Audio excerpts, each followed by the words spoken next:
Hi, my name is Rusty Bills. I'm the Chief Operating Officer of Galardi Group. So it got down to where they're like, well, we can't keep this business going. We're gonna have to lay you off. So I got laid off. I had a mortgage. I had a 6-month-old baby, and I'm just like, what am I gonna do? But he came in and he wouldn't talk to anybody, and he was really rude and disrespectful, and like, hey, I'm here, I'm the boss, and this is how it's gonna go. If I'm ever in the position to oversee people, departments, I didn't want to be like that. To this day, I walk into every restaurant just like, hey, my name's Rusty. Like, I never go in title. I don't believe in that. One of the greatest things I've done this last year was I started a workout routine where I work out with a trainer every day. That thing has put me on a level of chipping away the insanity a lot. Not only the physicality of it, but the mental. So do you work for Wienerschnitzel? I'm like, yeah. And they're like, well, which one? I'm like, well, all of them. And they're like, well, how did you start? I'm like, hey, I worked in fast food. I started and I worked as a busboy, and I worked a pizza shop. And you don't just go here. There's a path. What will be your message for anybody who's in their early 20s or looking at a career in the restaurant space? The restaurant world has so many different facets than it ever did before. So I think the consumer habits of restaurants are always going to be there. Hi, welcome to Restrocast. Today my guest is Rusty Bills, COO of Galardi Group, owners of Wienerschnitzel. Rusty's journey from CPK to having a degree in criminal justice to joining Galardi Group, rising through the ranks in last 18 years, and being somebody who's not only an operator of the brand, but also boasts of and proudly boasts of great relationship with his franchisees is rare. But in this conversation, you will see the grit, perseverance, and the empathy that Rusty carries and has built that trust with franchisees and their business over years. This is an inspiring watch. Welcome to Restrocast.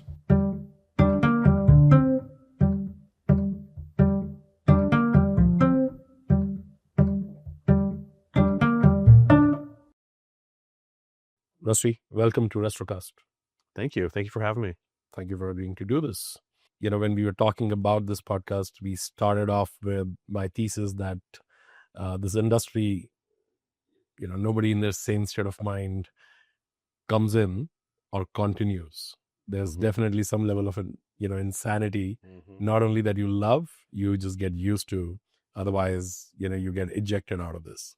Yep. How did it start for you? And take me through your early years and how did you land in the restaurant industry? Wow. Well, as I am now, obviously, I'm the Chief Operating Officer for Galardi Group, which is the parent company for Wienerschnitzel, Hamburger Stand, Tastee Freez, and it's been quite the journey. I just had my 18-year anniversary on Saturday, so that's kind of my career. Awesome. Galardi Group is now turned to be an adult, so now my career can vote and go to war and all that 18 stuff. years is 18 years, so it's a passion, and it started at early age. I was been in restaurants since I was 15. My first job was a paper boy, but I got into a pizza business when I was 15, going to school and worked, and then went off to college and needed to pay my way through college, so I went to California Pizza Kitchen as a busboy and loved it. Then worked through the ranks all the way through school, paid it off.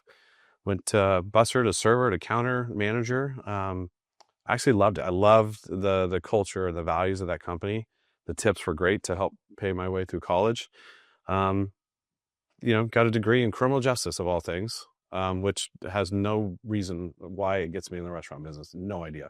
But at the time, thought it was a good idea.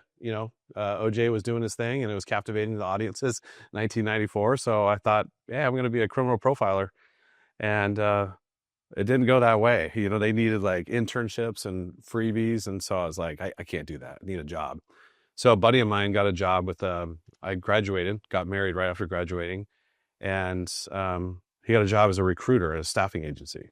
He's like, man, you got to leave that restaurant. You got to come over here, man. It's a real job.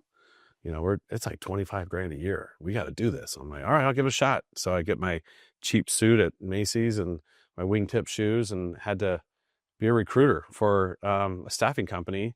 And I was like making calls, sitting at a desk, and I was recruiting forklift drivers and administrative assistants and warehouse help. And I just thought, I can't do that. It was a year in, and I tried my best. And I was just like, I'm not suited for this. Like literally the suit didn't make sense. I wasn't geared for that. And I'm like, there was something still calling me, and it was the restaurant. And so I actually called the GM at the time and said, hey, do you still have a spot for me at CPK? I mean, here I am, graduated, 24 years old or whatever. I go back there and work another couple of years, and then an opportunity knocked where someone took a chance on me to be a multi-unit guy. Super grateful for that. I remember hanging out by a margarita machine at a wedding, and he said, hey, I got a couple of companies that are looking for an operations guy. I was like, okay, well, I've just been one restaurant. I haven't had multi-unit anything, but they took a chance on me. And it was a company called Taco Del Mar that was up in the Pacific Northwest. Pretty strong, vibrant up there, but and it's like a master development agreement. So it's kind of a unique in the franchise world. So they took a chance on me. I was very grateful for them. I mean, that's something that's like, I learned everything from training, construction, real estate, obviously operations, food, and he just let me learn from him, and I'm very appreciative of that. But I'm gonna interrupt here. While you were paying through your school through CPK, Mm-hmm. and you still ended up doing a degree in criminal justice. Yeah. Why was that happening? Was restaurant not the real job or the real career? Is that... Yeah, the restaurant I thought in college it was my means to pay my way through school. I don't have any parental support. And it was just my way that was the card that I had. And I remember applying. It was a brand new store. So there was like 50 people applied to be a busboy. And I got to be one of the 8. So I'm like, this is cool. We be a busboy. Then my wife became a hostess a couple years later. We were already dating, but it just became this thing. You got your group of friends. Everyone had the same schedules. You met your wife I actually met my wife in high school. Yeah, so she was I'm a year older. She's a junior, and I was a senior, and we started dating, just mutual friends, and we're both 17. So we both just turned 51. So it's been pretty good. Awesome. Yeah, it's 34 years. That's extremely proud. When we were married for almost 28, so we dated through high school, college. It's kind of a weird. The way it worked is I was supposed to go to University of Arizona, and I got a partial scholarship. I go to sign the paperwork in August. I found out that because I was born in Tucson, they thought I was a resident. So the paperwork changed when I got the tuition. I'm like, I can't pay this. So now I was out of state. And on the fly, I made a decision. It was the only thing I could do at the time. I'm like, I can't afford this. I can't, because I was on my own. So it's just like, I'm coming back and I'm just going to, so we kept dating. We didn't know we were going to stay together. So then because I was a year ahead of her, we just started dating. And then a buddy of mine plays football at Cal State University, Sacramento, and says, why don't you come here? So then she followed.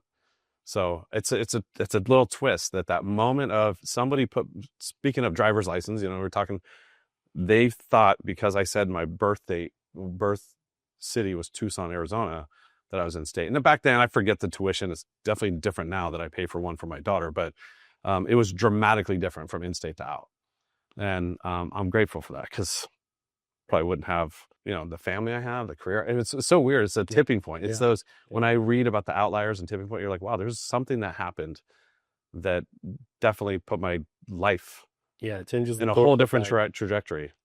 And so I think just working in the restaurant was a means to kind of, pay my way and have friends. Everyone connected together, and I couldn't go out on the weekends like everybody did. I was fine with that. It was just my situation, the circumstances. But yeah, so when I left, I thought I was supposed to. Society tells you get a job, get a real job, because I think restaurants were given this like, oh, this is something anybody can do it. But I had a passion for it. I'm very competitive. I loved being the server that got the most tips. I took the most tables. I wanted to get the most rewards. I wanted to get the best accolades and obviously the most money. And I'm driven. So I was like, this is a lot of, I'd say, drive I have started on the early days of the restaurants. And when you see leaders that you worked with, I had a chance to find people that I really enjoyed working with and were mentors, and also people that I was like, if I'm ever in charge, I never want to be like that person.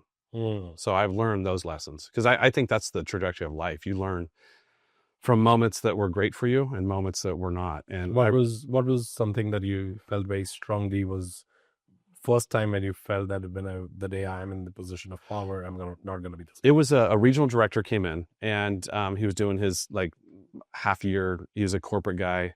He comes in, and our GM was like nervous. Hey, we're getting our big inspection. Okay. Well, he came in and he wouldn't talk to anybody, and he was really rude and disrespectful and he made people feel intimidated and like, hey, I'm here, I'm the boss, and this is how it's going to go. Never went out of his way to like, hey, how you doing, Rusty? Thanks for being here, things like that. And it was odd because I would say there was almost blemish free for every other experience I had in my 12 years working for California Pizza Kitchen. But I remember I was like a busser or server at the time. I had no vision of where I was going to go. But I said, if I'm ever in the position to oversee people, departments, and help create a legacy, I didn't want to be like that. I wanted to be the guy who, to this day, I walk into every restaurant just like, hey, Sally, how you doing? Nice to meet you. How long you been here? My name's Rusty. Like, I never go in title. I don't believe in that. I think your title is something that defines where you are within the company and the culture. But I think to a crew member who's doing their best, because I put myself in that same situation I was. So I'm able to like flip the script and say, look, this person could just be paying for school, supporting their family. Why would I come in like I'm some sort of big shot? So it's always a defining moment back in those early days. And I don't know what triggered to go back. I almost feel like restaurants were just like my destiny in a weird way. I know it sounds, like what you said, it's kind of insane. It is an insane industry to work in. And yet there's so many people still doing it. So when you were, and given that you were dating your wife since 17, so that means when you decided to go back to the restaurant industry and she, also experienced it, part-time.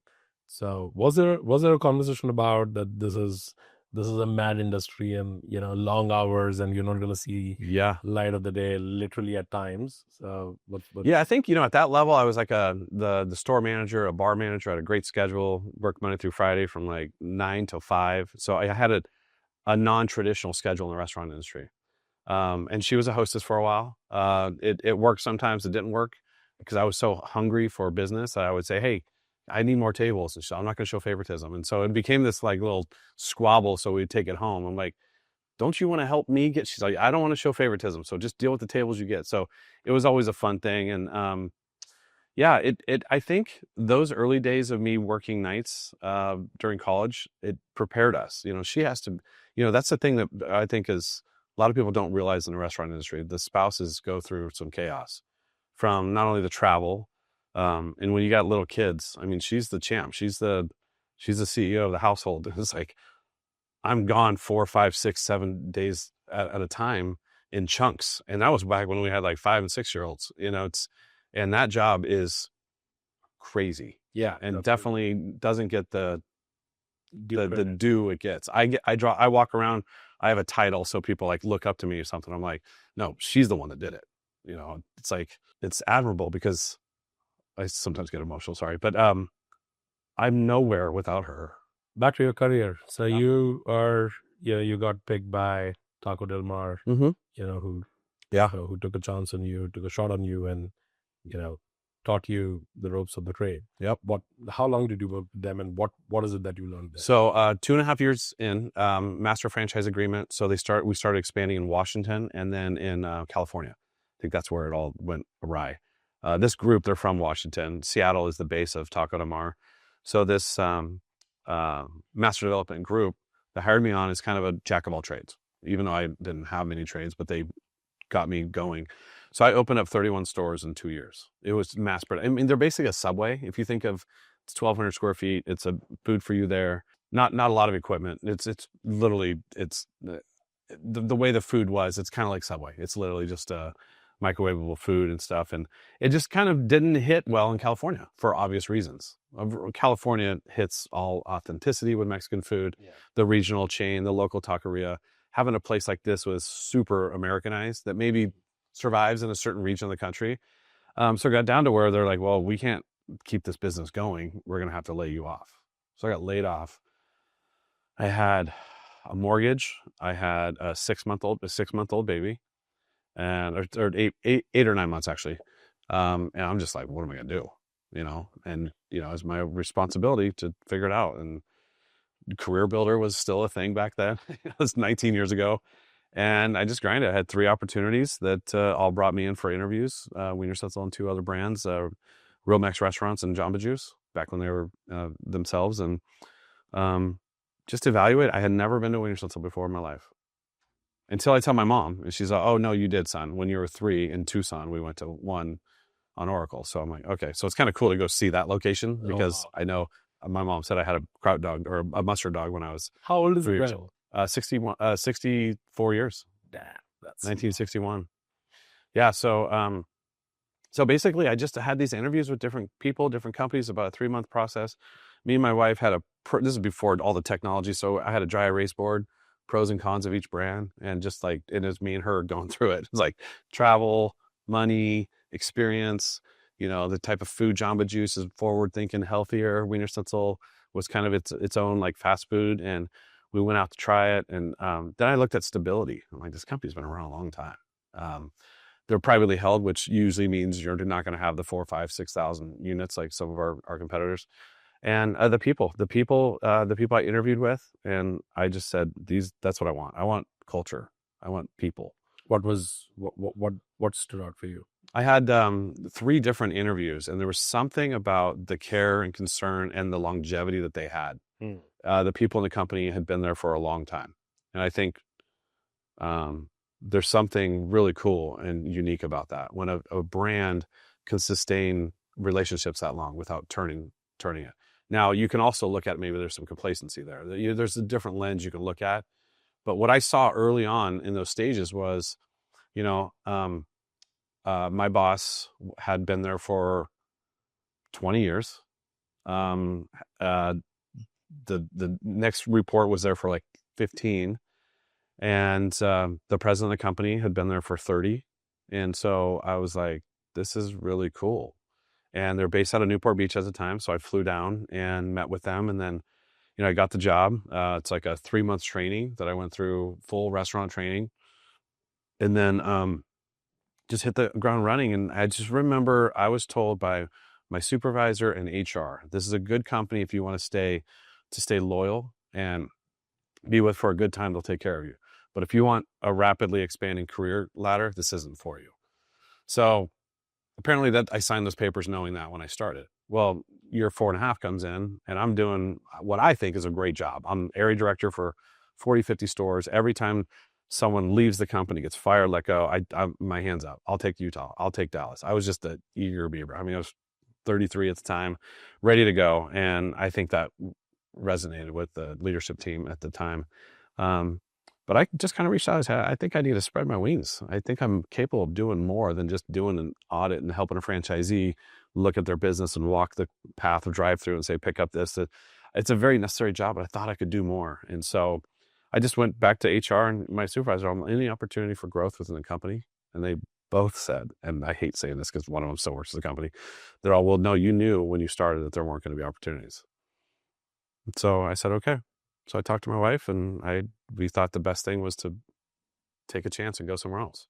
Oh, wow. And that was 4.5 years into the business. 4.5 years in. So I actually looked into another company and got a job proposal. And I sent a very professional letter that I regret, but I just felt like for me and my family, I thought I could do more. And not that I was being held back. There weren't opportunities created. So I was very professional. I know not to burn bridges, of course.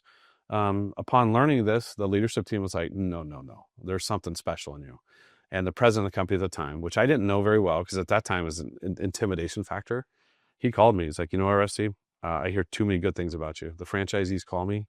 They found out about this and they're up in arms. And everyone, corporate, we want to keep you. I'm like, really? They're all, yeah. And these are two, I don't say it, but franchisees who don't really always see eye to eye, but they're both fighting for me. I thought that was unique. That is amazing. Yeah. Not because I was like some easy pushover, but because I help them move their business, because I see things in a different light and lens and I help educate them. I mean, 100%. And I think, you don't need to play this down because, I do understand this one thing that you were on the brand side, you were on the franchisor side. Yep. Right. So leave alone 2 franchisees fighting for you. Like not even one will care. I know. In general. Yeah. Like relationship of franchisee and franchisor, especially the teams. Yeah. Is, it may not be loggerheads, but it's not the most. Sometimes it's adversarial relationship because a franchisee signs an agreement. Sometimes they're like, yeah, that was back in the day. This is what I want to do. But I learned how to navigate. So I'm saying that is amazing. Yeah. I really respect and appreciate that because it made me realize, I was actually making a difference. You realize because you're kind of torn when you work for a franchisor and you're in the field.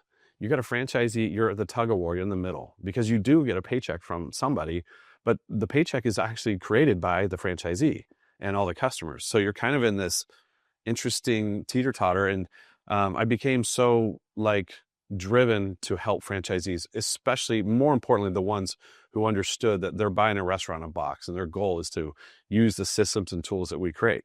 That's why the franchise system is the greatest in business that's been created in the world, I believe, because it brings in the cultural diversity, the people I work with, from all over, immigrants who have come here to make a better life for themselves.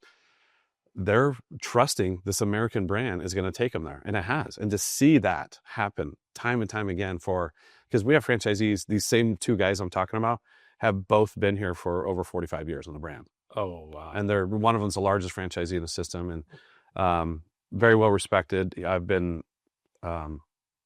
learned so much from him. I mean, that's the thing I learned from the franchisees. I'm no smarty pants. I wanted to learn the principles from them. And then I network with other people to gain extra knowledge. I always want to be surrounded by someone smarter than me. And so when I decided, they said, look, but you're going to have to move to corporate office. We'll create a new position. So they just created a new position for me. I thought that was honorable that a company would do that. Yeah, absolutely. And they're just like, well, you're very, like, you think differently, you read differently, you interpret our business model differently. So we're going to take you out of the field, but we want you to manage everything to do with our ice cream division and then special projects. I just did a bunch of like analyzing menu board profitability, units sold, and just did the best I could. And then I did that for 2.5 years, and I got moved into a director role where I had oversight and then territory of like Texas and Arizona and Northern California. And then that just moved into a senior director role. And then it just kept going, over the years. I just pushed the boundary. So when I was first told, well, it's a good company if you don't want to move on. And then there was a time I was very fortunate that we reflected back in a 12-year period, there were 7 promotions in the company and 5 were me, because I'm just like, I see a door and I just either bust through it or climb over it. And I get it. The societal instinct sometimes is if you're told to stay put, you just stay put. But I always look at it, well, what if I came back to you with a objectionable idea? Let's think differently. Just because a boss told me to do something doesn't mean I wanted to do it. And I think that that's kind of where I've grown and been trusted within the franchise community, within the corporate structure. We have a great leadership team. And I became VP for about 5 years, and I've been the COO for almost 3. And I don't take that lightly. I have all of supply chain training, all of operations, and all the people that run the field, the R&D team, as well as construction, all the building our stores. And I know it's a heavy lift, but I have the energy and the passion to like guide these people, and people come to me for advice, solutions, and I turn it back on them, take intelligent risks. I'm surrounded by amazing people. That helps. Because if I went to work in this crazy, insane industry, and I wasn't surrounded by good people who thought the same, not everyone has. I think my shortcoming is I expect people to have my passion. And my wife tells me, you're going to have to like reel that back. Your expectations, you are where you are because of things you've done. You can't expect everyone to mimic that. I said, okay, I get it. So over the years, you've toned that down? Yeah, well, I think I want to tone down my expectations. Like, I get disappointed sometimes if someone doesn't do what I think would have been the right decision for the get-go. But instead, my patience had to like evolve to go, okay, I trust the process. What can I do to help them? What did I learn along the way to push that? And so I'm lucky because I've never been the intimidated force to go ask the right question with the right person, whether it's the president of our company or now J.R. Galardi is our CEO, and he has been for 3 or 4 years. His dad founded the company, so he trusts me like crazy. It's kind of like, hey, here are the keys of the car, just don't break it. But he's very smart, very intellectual, understands the business, and was always willing to learn. So the old regime had me tasked with helping him understand the business model of the profitability, the marketing, the operations, and how our equipment works, and the challenges that we have with supply chain and getting food and just distribution issues, and it opened his eyes because he was very, very passionate about it. And that's right there. That's what keeps me with them, is him. and several other people, but his vision of where he wants to go, being privately held, family, those are key attributes I really like. That's what I want to double click on, right? Yep. You started by saying that, it's privately held. That means it's never going to have 5,000, 6,000 stores, let's say, in a short period of time. And vis-a-vis a private equity run or funded, company. You also mentioned that may also mean complacency or like just being slow and Yeah. lack of opportunities. Do you really believe in that, or you're just quoting what the general perception and notion is? I think I'm doing more of the general, like when someone says company X has 4,000 locations, or we talk about, equity funding, get infused capital that helps you rapidly expand. You partner with franchisees, and we all learned what the Burger King world was doing a couple years ago.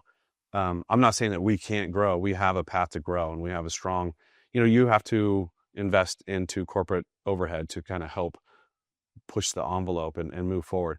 I think it's just pretty standard in our industry that those who stay private will move maybe at a slower pace, more of a cautious pace, versus having a board and people saying, okay, we need top line sales. But when you meet people in the industry at conferences, and I'm sure all kinds of franchisee shows and industry, especially the rapidly moving ones, are more troubled. They're not the happiest souls. Exactly. Right.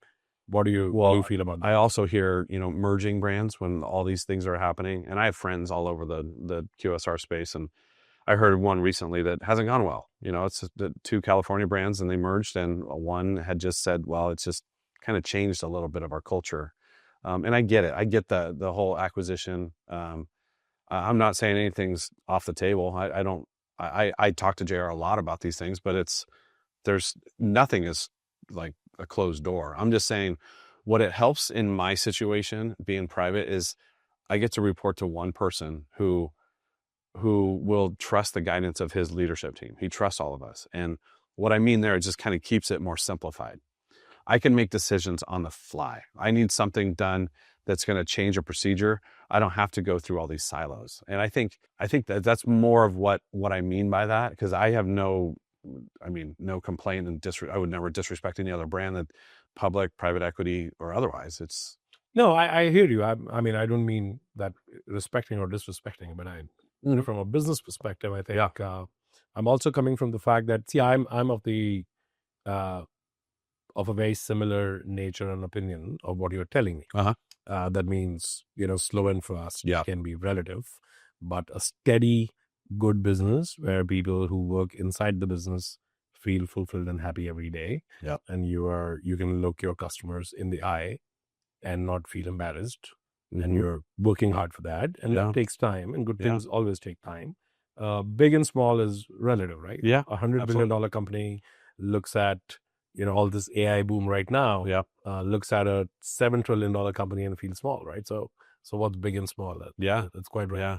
So my question is, majorly from that direction, that do you feel more fortunate when you see your franchisees, and I'm taking an assumption here that, in your case, franchisees must be, doing better in terms of, their numbers, if not great.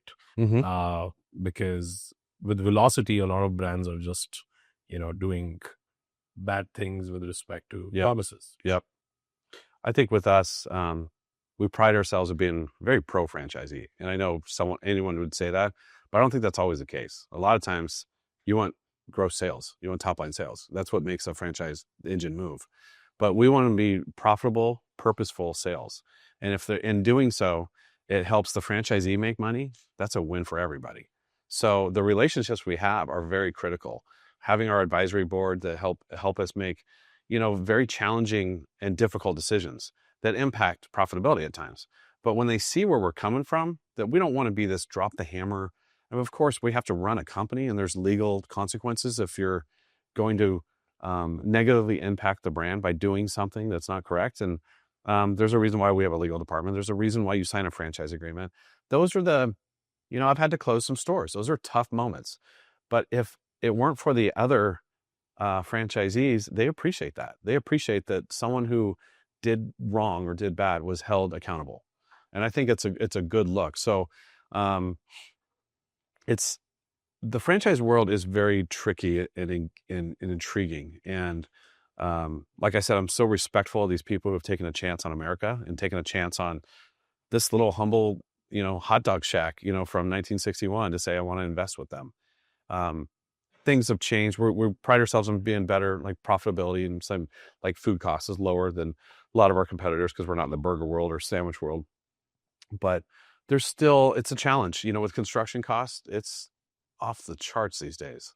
Your whole goal really is to get the equal AUV and equal construction costs. It's like a base. Have you also seen, like, how's the franchisee profile evolved, and to make it a little more pointed, given that it's an old company, Mhm. and some of the franchisees you said are with the company for 45 Yeah. years, right? I'm sure the second generation Yep. has also come into the business.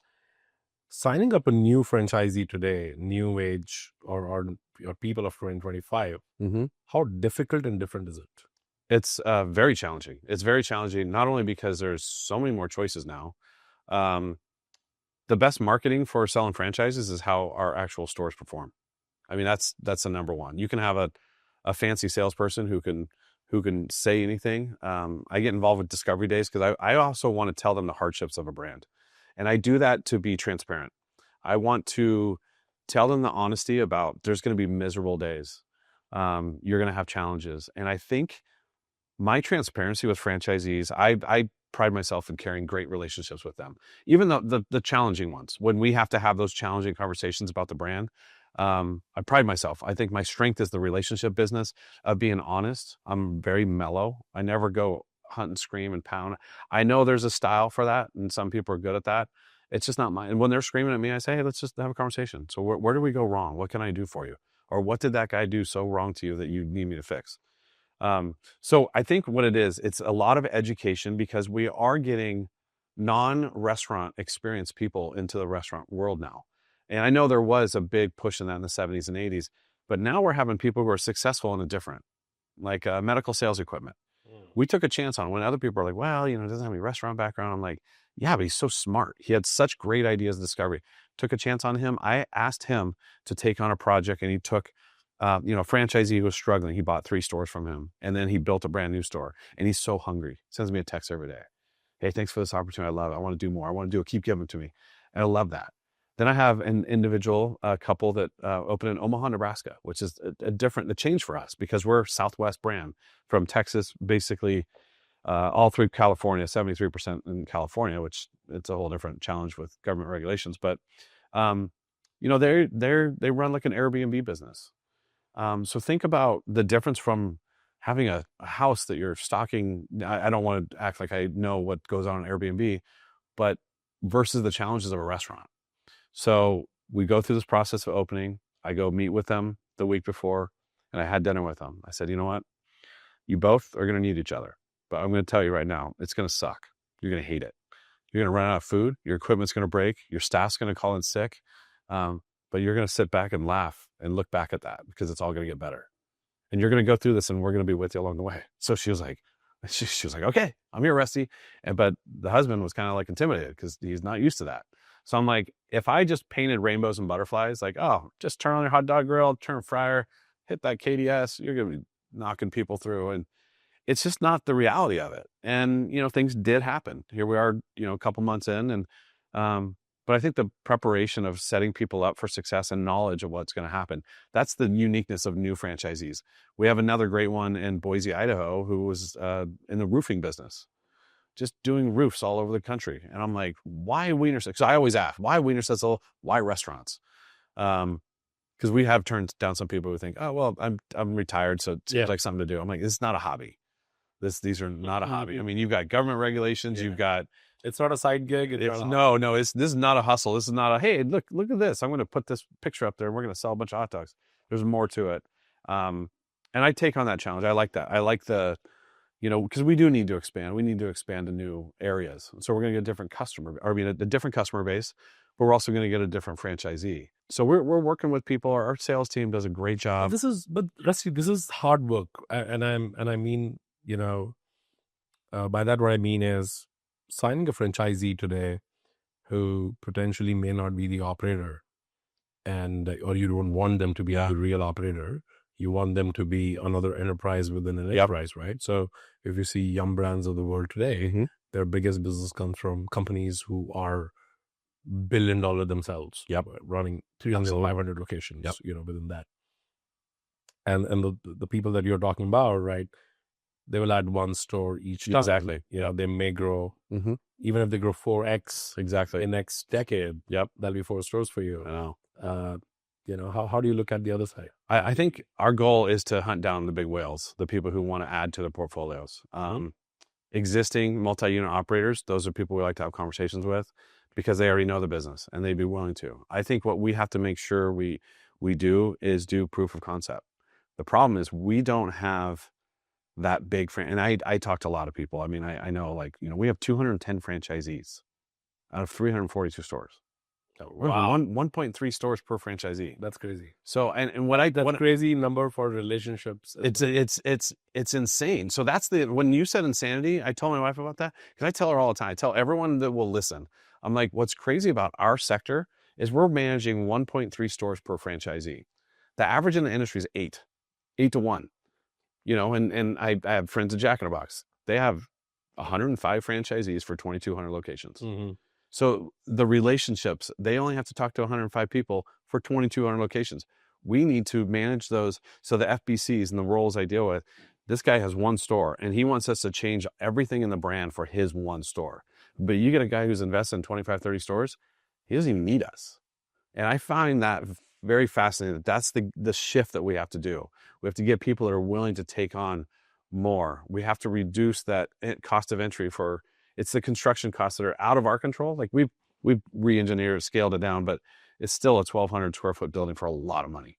And we have to tell them that we're going to do well. And so we need those big guys who want to take us on. And I think that's the best way for growth for us.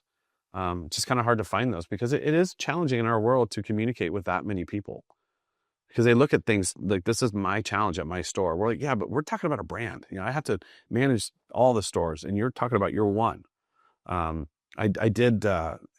forget the company that took on all the RBI, the Carroll's group that had 1,000 locations. 1,500. And I said, let me ask you, how you guys are 3 times the size of my company.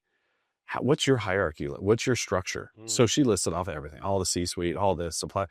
And I'm like, what involvement do you get from RBI? She's all, really nothing.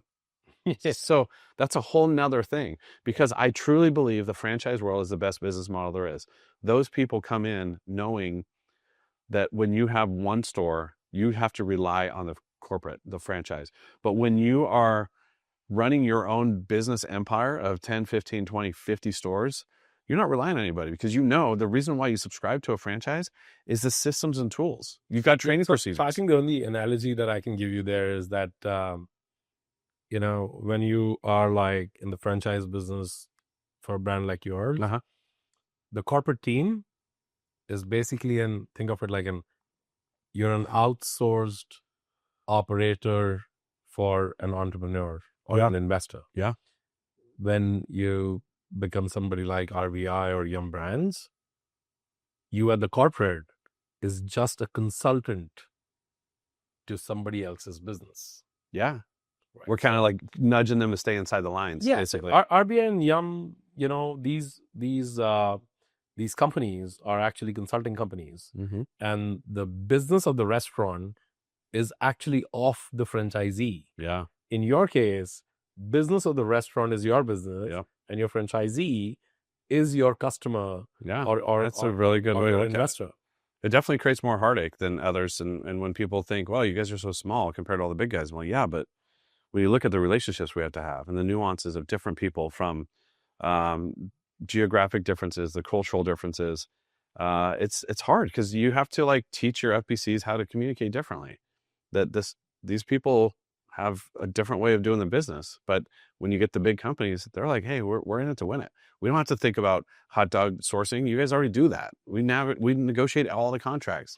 And that's the proof of a franchise business that shows that, hey, you got a team of people that are striving and working hard for you. I'm really proud of our teams, what we do for the franchisees. And from our marketing team, I've been fortunate that our CMO and I have gotten really close, and it's usually not the case. I mean, that's just in the QSR space. It's usually a rub in the road between ops and marketing. Yeah. We've always wanted to maintain. We praise publicly and we criticize privately, because I think we don't have to have all our teams. We say, hey, I totally disagree with that promotion. We shouldn't be doing that. Stupid. That doesn't look good. It's kind of like parenting. So we've done a good job managing it. So much so, we just had our conference in Kauai back in September. We decided to do a joint presentation. And so we were both on stage for 2 hours. Oh, wow. Just going back and forth. We made it silly. We made it fun, very educational. The slides, because you realize nowadays, because like I said about the technology, the tech, marketing, and ops are almost one united front now, where there used to be these silos of different information. Now they flow together. And, him and I, for a small company, we don't have tons of overhead. So me and the CMO, we negotiated contracts. I did everything with DoorDash and Uber, Olo. We have since hired someone to kind of navigate all that, because we've got other things to do. But we want to always be involved with the launch of something big. Do you have a technology leader? Yeah. We have a vice president of technology.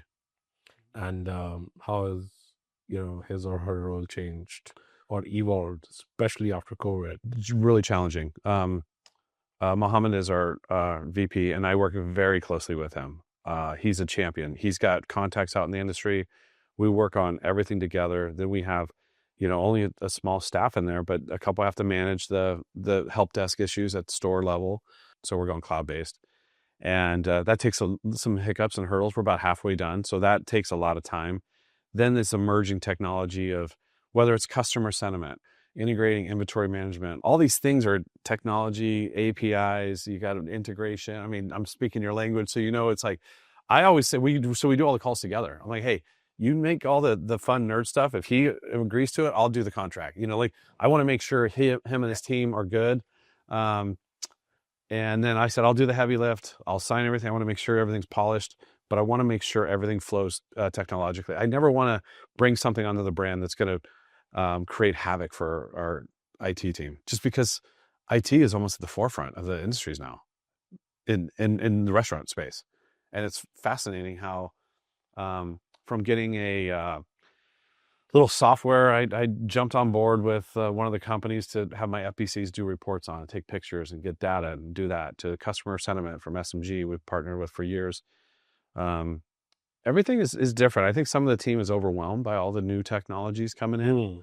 And it's hard to just slow down, because again, I think for a small franchisor, I feel comfortable and confident that I get to do more in my role than probably a lot of people do, because they have more siloed or more people.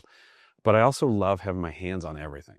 So I'm kind of like this hungry hippo. I just want to know a little bit of everything. And I know one of my biggest weaknesses, I need to learn to delegate more, but I also want to be in the know. So I'm at a crossroads personally. But my wife says she understands. I always want to be in the know, but for my stress management, I have to be able to delegate. Plus, it helps elevate my employees too. And what do you do for, self-growth, for your own learning? I do a lot of learning with podcasts on the way to, maybe this will be part of my routine going to work and the gym. I think one of the greatest things I've done this last year was I started a workout routine where I work out with a trainer every day. So it's weird that when you say development, I think that thing has put me on a level of chipping away the insanity a lot. Not only the physicality of it, but the mental. It's an hour of the day where I'm not thinking about anything, but having to do this damn thing with this thing I don't want to do, but I'm there. But I try to stay on top of all the industry insights. I think. How do you do that? Just magazine articles coming through, just little snippets. One of the cool things we do though, Mark Hatch of Informa, who was running the RLC events and some of those, come up with these Nest calls. So he's collaborated with. There's 34 people in a COO Nest call, and we get together from all walks of restaurants once a month. Oh wow! And what is that? Amazing. So he came up to me in Miami and said, hey, would you like to, I'm thinking about doing this. I'm going to do it for each segment. So there's a CEO group, a CTO group, a CMO group, and the COOs. I said, I would love that. because I hunt and peck and try to talk to anybody. Well, what's your business? What are some of your hardships? How have you navigated this? I go back to when I first started. I told you that story about how it got to be leadership. I did it by being an eager beaver. I always wanted to know. I always want to know someone smarter than me, someone who's got a bigger company. How did you handle X? So pre-COVID, I remember having dinner with a couple of directors from another fast food company, and I was asking simple questions about food costs and labor management. And they're just like, they don't want to talk. It was like tight to your vest, sales and transactional data. I'm thinking, oh, okay, well, I'll tell you mine if you tell me yours. So it became this like secret. Well, COVID obviously flipped the script. It really, the all the old playbooks just got ripped out. And from a sales perspective, obviously it's the greatest 2 years we've ever had in the history. From all facets. Drive-through was essential. 73% of our brands in California. I mean, a third of our brand doesn't even have a dining room. So like closing dining rooms didn't have an adverse effect. More people came through our drive-throughs. So I think everyone was trying to figure out what's going on. Where are you at? Where's the benchmarking? So when this came about, I had gone to RLC. I was on a panel talking. So some people approached me and loved what I had to say and wanted to get together. So we had this networking lunch one time. And then it came out about a year ago in Miami for the Global Leadership Conference. And he just approached me. So you want me to put you in that? You want me to put anybody else? I'm like, yeah, put my CEO and CMO in these groups. It's been awesome for all of us. We love it. So every month we have a Zoom call. You're not going to get all 34. Everyone's busy, but you'll get 18 to 22. We're having our first in-person meeting at the RLC in Scottsdale. And what it is I've got people from like White Castle, Blaze, Mod, from Freddy's, from Hooters and Red Lobster. You got a bunch of guys and girls from really small regional brands that I don't know much about, to some of the bigger ones. And then it's just great information sharing. And he basically goes around, everyone introduces themselves, gives their little story.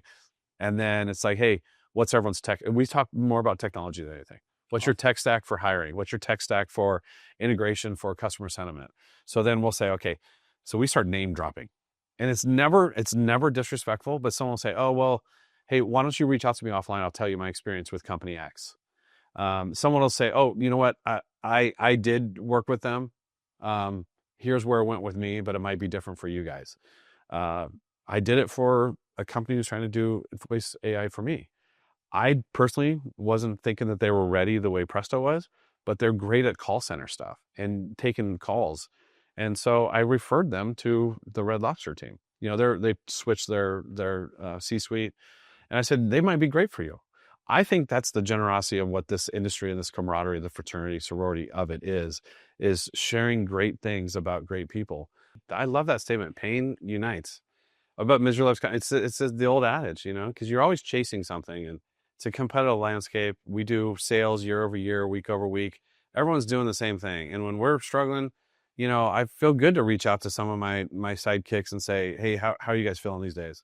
Oh, we're doing okay, or we're struggling here or there, or Jack in the Box was asking me how we're so successful in Texas, and they don't perform that well. And I'm like, well, we also don't go in the big behemoths. We're not trying to get into Dallas and Houston, but they do. So they're chasing up a big competitor in Whataburger. We're not. So I'm like, no, I help people understand where their challenges are. And I think it's been very helpful to get to know these people and see what they do. We also do a good job of camaraderie. We visit each other's restaurants and give silent feedback. I'll say, hey man, I was at my daughter's soccer tournament in Tucson, and I went to one of your restaurants, and the service was amazing and the food is great. What a great concept, and kudos to you and your team. He's, oh, thanks, Rusty. I really appreciate that. Or we just got a new design firm to do the interiors of our restaurants, and they used an example of two of the brands. And so I reached out to him. Hey, what's your experience? And that I had to tell my design team, who's new, that those are both chains. They're not franchised. So a chain can operate differently than the franchise world. And that's that whole dynamic we talked about versus a chain and franchisees, you getting buy-in, to do certain things. And what about the young generation? Given, industry is quite demanding and it's brutal. And I think the current Gen Z definitely is not tuned in, Yep. For long hours. There was a whole lot of debate on work-life balance. Yep. which is also not getting anywhere. No. But then there's a debate, and kids believe in that. Yep. I found actually people who are stuck between millennials and Gen Z believe in that. Yep. So what are your 2 cents on what's Well, happening? I think that the COVID had a lot to do with the world conditions, economic conditions, but also the human element. I think the level of work commitment has changed. I think, I'm that old guy now saying, look, I'm 51. Back in my day, I had an amazing work ethic because I had a mom to model that after. Where I think that there's still people who have good, hardworking parents, but back then it was just brought up different. I didn't have a father in my life. He left early on, and but my mom had to work 2 jobs to support us, and I was just like admired the work ethic. So when I started working on it, was just my routine in society. I'm just going to work my butt off, and I'm not going to complain, and I'm going to work for every dollar I have. But now I think something has switched, and I don't know what it is. But I've worked really hard with my daughters, and they're not like that, which is good. I think they've seen my lifestyle. They've seen what's gotten here, that they both grind. They work, and they do what they can from volunteer to working. There's no complaining. I am a huge believer. I think everyone should work in the restaurant business in some capacity. Yeah. I mean, I just feel like Thunder to that. I told you the other day, my daughter worked for Starbucks in Cava and learned so much of it. And I think kind of like what I started earlier when I said, you learn a lot about leaders, the things you like from them, the things you don't. I think you learn a lot about humanity, the things you like and the things you don't when you're on the other side of the counter. Imagine taking the order. And so I think there's a lot of complaining about how complacent, and customers are on pins and needles now. They're more argumentative. But sometimes I try to listen. You don't know what they're going through that moment. You never know what someone's going through. So when they yell at you, the barista at Starbucks, they never should do that. But they may have just had a death in the family. They may have had, I'm always that eternal optimist. Like, well, what if this happened? Or, just like when someone drives crazy on the freeway and my wife's like screaming, I'm like, hey, you know what? Maybe they have an emergency. She's like, you're so like positive about everything. I'm like, well, what's the alternative? So I'm always like, there's a word for this, toxic positivity. Yeah. So I think the environment of the workforce right now, we do a good job in America generalizing and stereotyping groups. And I know the millennials are the largest group that this country's ever seen. Gen Z comes in this lazy attitude. I think there's definitely some of that where they don't want to work as much. Us coming across this environment, the collision at the same time with the labor that happened in California at $20 an hour, we feel like we were discriminated against as a group. We fought. I went to the state capitol and fought with senators, with other restaurateurs to say, this is unfair, that they filled out this bill that said if you have 60 units and you do front counter service, then you have to pay your employees $20 an hour. Like, what about the dude who's washing dishes at Denny's? He's only worth 16. So I never understood that logic or how that even passed. So then you have these crossroads where we thought the franchisees went ballistic. So we're like, hey, we're doing our best. We're going to see what we can do. So technology has helped. A lot of stuff with Presto was to help combat that. A lot of things we can do to reduce inventory management time helps offset. So I'm doing those things on our jobs, but it's also, they're saying, I thought maybe because I'm the eternal positive, I stood up at regional meetings. I'm like, hey, now we have a chance to grab better employees. Because now there was that shift. You got people going from full service that shifted over. Because how does a customer or an employee know that I work at this mom and pop that only has 5 restaurants and I make $16 an hour, but I can go to that national chain that happens to have 60 restaurants and I make $20? It's maddening to me. I get state to state, but minimum wage in the same industry. And I think that was the disappointment. People felt like raising the minimum wage just gave them more money and took money out of the profits of the restaurants, but it didn't gain a $20 person. It gained a minimum wage employee. So that's what we've seen. When I collectively look at the data, I've seen all the research too, and it's all been stated that you weren't getting, what you're doing is raising payroll tax, workman's comp, lowering profits dramatically. I was really hopeful that it would create this desirable employee that wanted to go above and beyond. But again, that $20 is what their basic cost of entry is. Whereas my early upbringing, I wanted to do better to outgain that minimum. I wanted to be better. I wanted to work hard to have that work ethic that you can do more. Now you can just fill out an application and get $20 an hour. And I'm not saying I know inflation's, I know it's not great money to live on. What I mean is getting back to the No, I mean, it has to suit business economics as well. yeah, Otherwise, business will not remain in business exactly. to be paid, right? So Yeah, and I think it's just and because well, then the collateral damage is everyone has to raise prices. So you raise prices, and then customers complain that it's $14 for a combo meal at a QSR. You're like, well, yeah, you have to. I mean, people are complaining and talking about check size dropping. Uh, so is the walk-ins and Yeah, and well, you lose transactions immediately. We knew that. We're losing drink incidents and treat incidents because now people have to eat, but they're paying $14. They paid $14 3 years ago, but they also had a drink. They also had a dessert. So now those things are going away. So they're still you spending. see that happening. Yeah, we see it. It used to be about 4.9 items per order. Now it's like 4.2. People are peeling something off. Something's coming away from the order. That's from all the data people, business intelligence tools we use. That's a 10-15% down. Yeah, so you're losing. People have to make decisions, and obviously inflation came at a bad time, but it's the stuff that gives us a headache because those are things that we can't control, and I have to bring it down when I go on stage and talk to my team and franchisees. We got to knock out the noise because everyone wants to talk about the noise. The noise is going to be moving. It's going to be static all the time. Let's focus on the things we can control, and that's sometimes also it's happening with everyone. It's Yeah. not like it's happening with you. oh totally. That's the pain. The beauty of the world is that it autocorrects. Yeah. Especially if it's happening with everyone. Yeah. That was my hope in COVID. Yeah.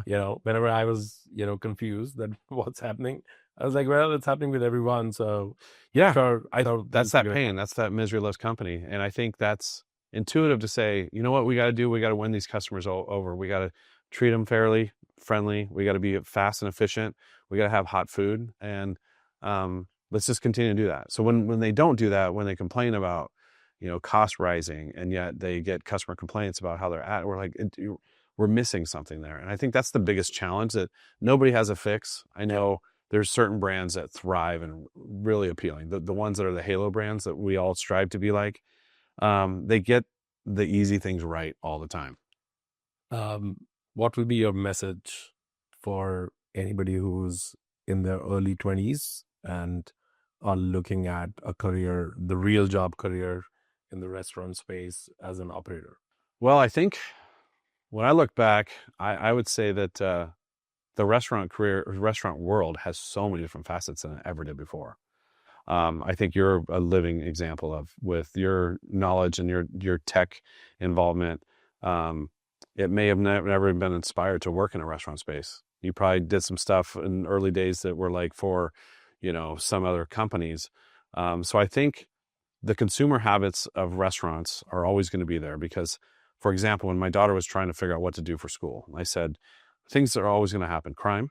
That's why I did criminal justice. I feel like crime's always going to exist. And that's all facets, from judge, jury, lawyers, police, corrections, all that stuff. Then you have healthcare. Healthcare is always going to be needed in some capacity. So she's going to nursing school. And then food. Food's not going to go away. And food is going to be brought to you in a different way. You're going to pick it up. You're going to have different channels of absorbing the food or getting it.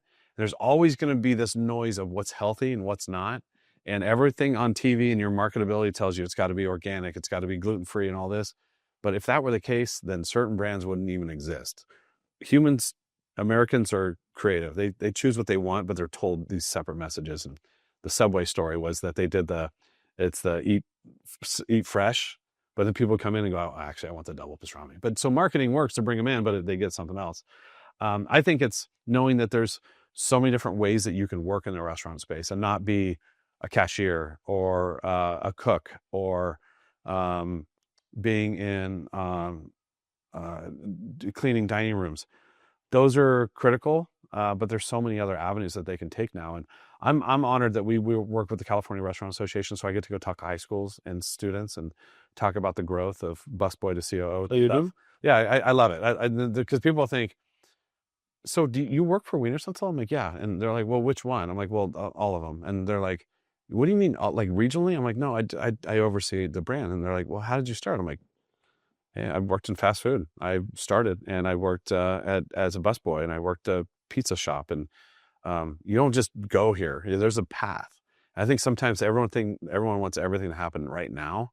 So I got to fill out that journey on a piece of paper to a group of students. And it was kind of cool because you get to see little things that you can try to like tackle and do. And I go, your life circumstances might be different, but mine were all attributed to why I am where I am. And I think we all have that. But sometimes you get that nuclear perfect family, maybe no tragedy, no hiccups. You're kind of like thrown out to the world. Now what? But I didn't. I got dealt a more, I think, critical, important role of having, kind of a disrupted family and, not having a father figure in my life except for coaches and, former bosses.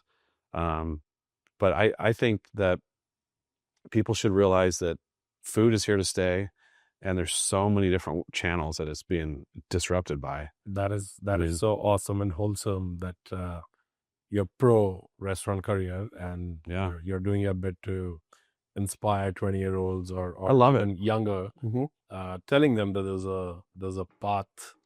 I think there's a stereotype too. I think there's a stereotype about restaurants. Restaurants are easy. We went through that phase back in the early 2000s before the economic crash of the housing market, but people were getting home equity lines of credit, taking money out and buying a Subway or buying a Taco Del Mar or buying these small QSRs, 250 grand. Oh, this is easy.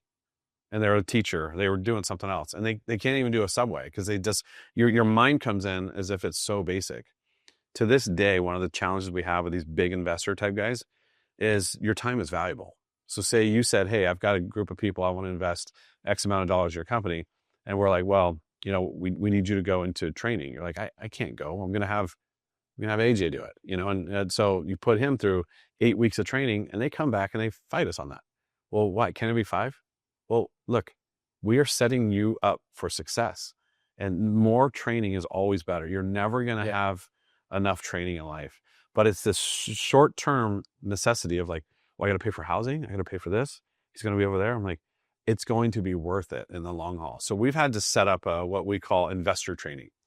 So for the guys who do that, where they're, so we did an Arkansas 20-store deal, and the main investor had to go through 2 weeks of business 101 and get behind the counter and learn how to make a chili dog. And so they understood the capabilities of it. The challenge of the investor world is that we had a store in Colorado Springs. They did not, that we created because of this. They hired a manager who was not on the franchise agreement, who came in and then during training just quit. So now the restaurant's brand new and no one knew how to run it. Oh, wow. So we started a new campaign. So they ended up going through training. We shipped someone there, helped them. But it just tells you learn from mistakes. And we're like, you don't own that person. They're a free agent. Right. They're a general manager. They can go work for anybody. So it just changed the way we do it because I think people want a shortcut. And I think that's one of the best lessons I like to tell people is that there's no real shortcuts to learning things correctly. And you need to go get down dirty in the trenches. Yeah. Otherwise most of your knowledge will remain academic. And that's not going to serve the purpose. I love that. When I started the training, when I was 31 years old, I was scrubbing toilets, scrubbing the thing, making chili at 6 a.m., doing everything that Aggie, one of my all-time favorite ladies in the business, she's been there for like 45 years. She's amazing. She taught me that stuff. She reminded me of my mom, just hard work, dedication. You don't get to come in for a free pass just because I'm not going to. My philosophy, which I think a lot of people have, I'm not going to expect someone to do something I don't know how to do. I know how to do all facets of our restaurant. Maybe not someone else's, but it's imperative. It's also a trust thing. I think people know when I'm talking or when I'm in their restaurant, I know how to do it, and I'll fill in, and I'll the headset and the computer that's a repetitious thing. So little Sally there, she should knock out a drive-through order. I'm like, where do we add fries again? But making the food, doing everything, I think it's a respect thing that people find important. So I always tell my team, like, hey, go in there, show them, but also your knowledge is critical so they can work and align and partner. We always call it like shoulder to shoulder. If you get into a restaurant and they're short staffed and things are crazy, don't do an audit. Drop that stuff down, get on there, make them through the lunch rush, and then sit down and talk to them about, is this an ongoing thing or is this a one-time deal? But our threat should not be to go just kick them when they're down, Then you get this adversarial relationship of, oh, you guys are the bad guys, you're the cops. Yeah. So it's wild. That is absolutely phenomenal. And Rusty, I can hear that people who are working with you on your teams or who are under your mentorship. I'm sure it's a privilege that they're working with a leader who believes in getting, hands-on with stuff that you're supposed to do. Thank you for being on the pod. Absolutely. Thanks for having me. Absolutely enriching conversation. Good. Thank you very much. I really appreciate it. This is awesome.